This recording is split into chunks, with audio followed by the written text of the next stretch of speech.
Berarti matakta.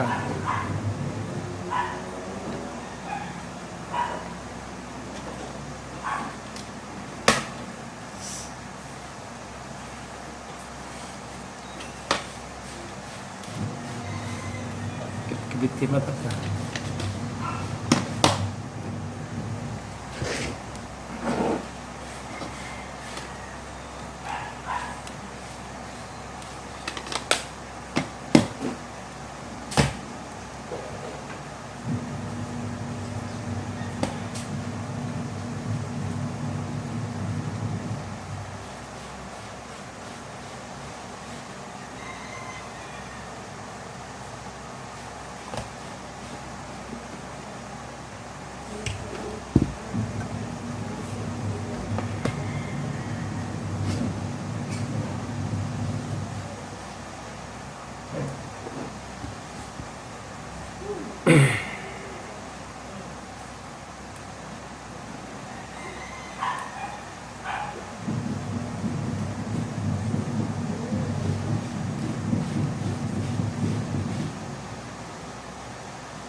Good day mga idol. Welcome to my channel, Idol High-Tech. Ngayon, tuturo ko sa inyo ngayon kung paano malaman yung stator nyo ay full wave gamit lang ang multi-tester.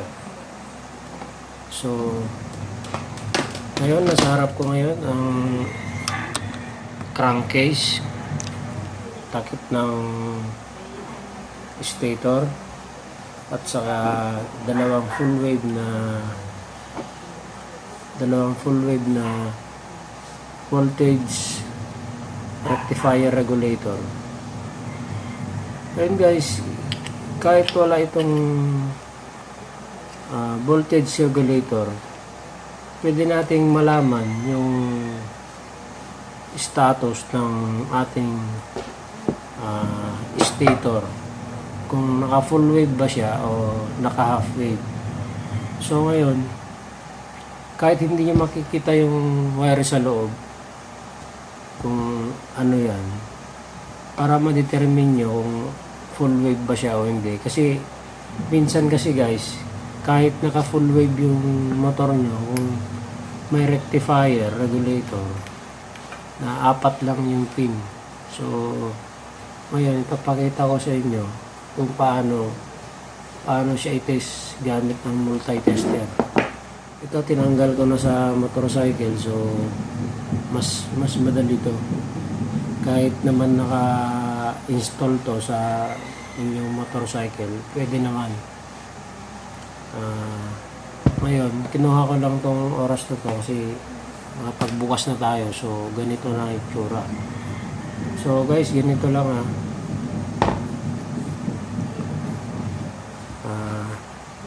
bago natin umpisan guys, huwag niyong kalimutan mag-subscribe sa channel ko para lahat ng video ko makikita nyo sa inyong YouTube apps na mag-notify sa inyo or sa mga account nyo sa YouTube.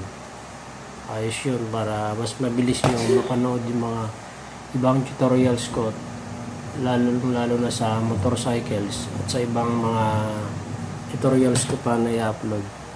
So ngayon guys, umpisan na natin. Ito yung may 5 wire to. Very common guys yung wire na nagbibigay ng supply ng kuryente natin ay pupunta sa regulator. Sorry. Ang kalimitan kulay ito guys, yung pink sa yellow. Ito yung mga light coil. Charging, parehas na charging. Pag half wave to, ito yung light coil, yung pink naman. Ito yung charging karamihan. Pero since full wave to, parehas na kwento, parehas na charging system. So ganito lang guys, malalaman kung naka half wave ba o full wave ang inyong stator.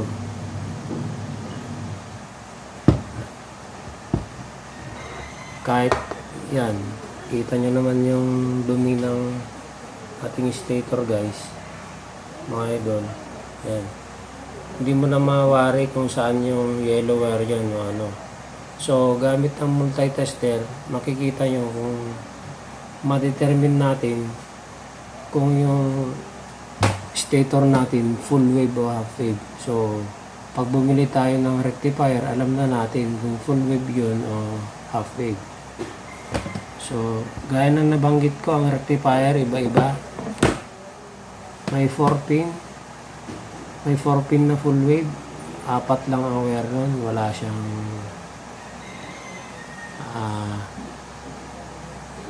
yung meron siya, wala siyang output na pink. Dalawa lang kasi yung output, yung charging system kasi ang output lang nun, pink or red lang ang lumalabas doon. Yung isa accessories. So karamihan wala nang accessories na lumalabas pag sa half wave. Gayon din sa full wave. May full wave din na ganun guys. Yung halos parehas sila ng kulay ng half wave saka full wave. Yung 4 pin na voltage rectifier regulator. Pero dito pa lang sa stator guys, dito nyo na malalaman. Okay. So ito, meron akong multi-tester dito. Auto range siya guys. Siset mo lang sa continuity muna tayo. Yan, continuity. Dalawa kasi yung continuity ito guys eh. Yung continuity, meron siyang yan. So, siset ko siya sa ohms. Yan. Continuity sa ohms. Yan. So madali lang guys ito.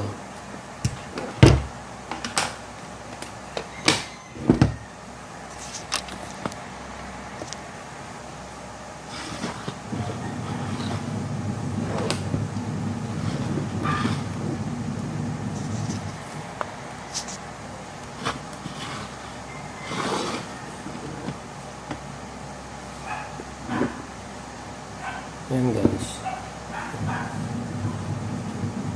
Itutusok lang natin tong dulo ng test probe sa yellow sa pink. Ito yung charging system na dalawa. Yan. So ganito lang guys. Dapat pag yan tumunog siya, tutunog yung continuity. Yan guys, tumunog na siya. Yan. Yan mga idol.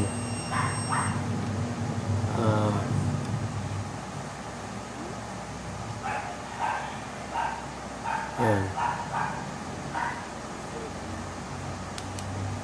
Isa pa guys, yung full wave, wala na siyang ground. So, napakasimple guys. Doon pa lang sa multi-tester. Yan. Kahit isang yan, tutusok nyo lang natin kahit yung isang wire lang dyan sa charging system natin. Tapos, kung may ground sana yan, yung half wave, may ground yun. Pag dinikit mong ganun, may continuity guys. Yan, lahat ng wire tinusok ko, walang continuity. Ibig sabihin, hindi naka-ground. Wala na. Float. Naka-float na yung ground niya. So, sa multi-tester pa lang, alam na natin kung yung stator natin ay full wave o hindi. Napakasimple guys. Huwag na tayong magtanong kung naguguluhan pa kayo. Wala kayo ng multi-tester. Kung naka full wave ba yung motorcycle nyo o hindi. Ganun lang kasimple. So, yun guys.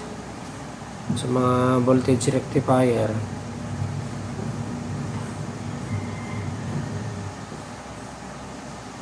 yung 4 pin na wala kasi akong 4 pin ngayon. Ito both full wave to, pero ito gumagana pa lahat. Good charging system pa to. So ganun mga idol. Yan, kahit pagpalitin nyo tong pag full wave, kahit pagpalitin nyo yan, yung yellow sa pink na tinester natin.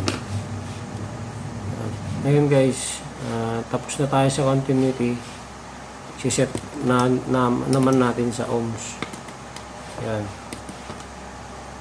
Yan, saka mega ohms siya.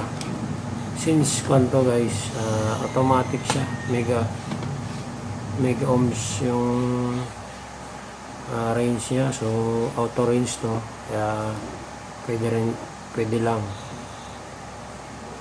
Yan. Ibayin natin. Yan guys. Meron siyang reading 1.6, 1.5 ohms. Babalik ta rin natin guys kung anong reading makita natin.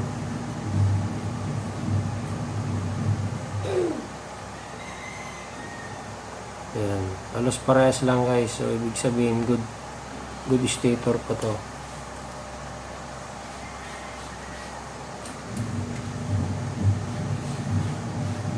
Ayan. Ayan.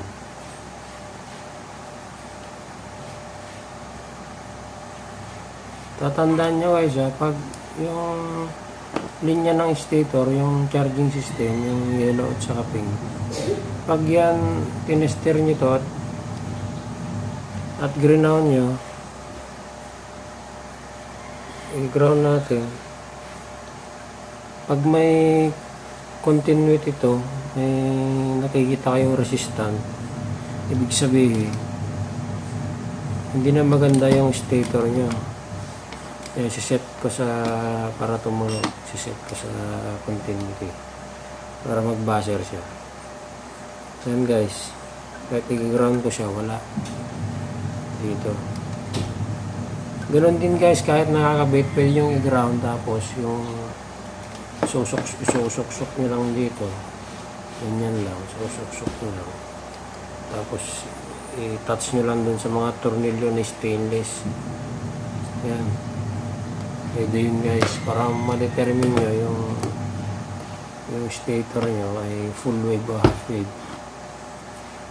Mas maganda kasi pag naka full wave tayo guys, kahit minsan wala tayong battery, kahit pa LED tayo ng malakas, ayun,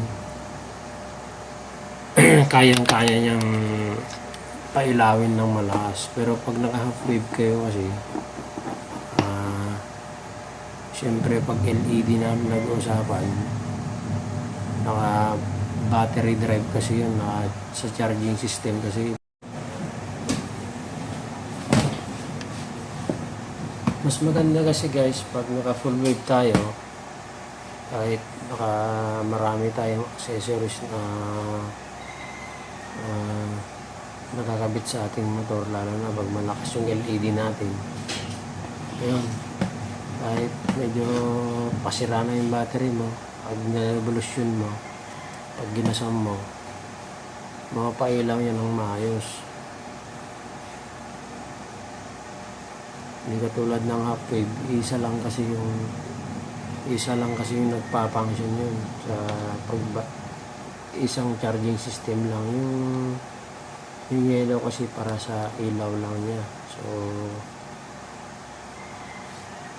the best talaga full wave. So lahat na ng dito, lahat na ng pag full wave kasi lahat na ng kinawit mo sa motor mo, yun, nakakonect na sa charging system, dun sa accessories. Yan. So para patuloy na mapanood ang aking tutorials guys, mag-subscribe na kayo at marami pa akong mga kaalaman na isi-share sa inyo, mga tutorials. So mga idol, kayo mga idol ko, so safe ride always. Comment below kung anong mga katanungan nyo.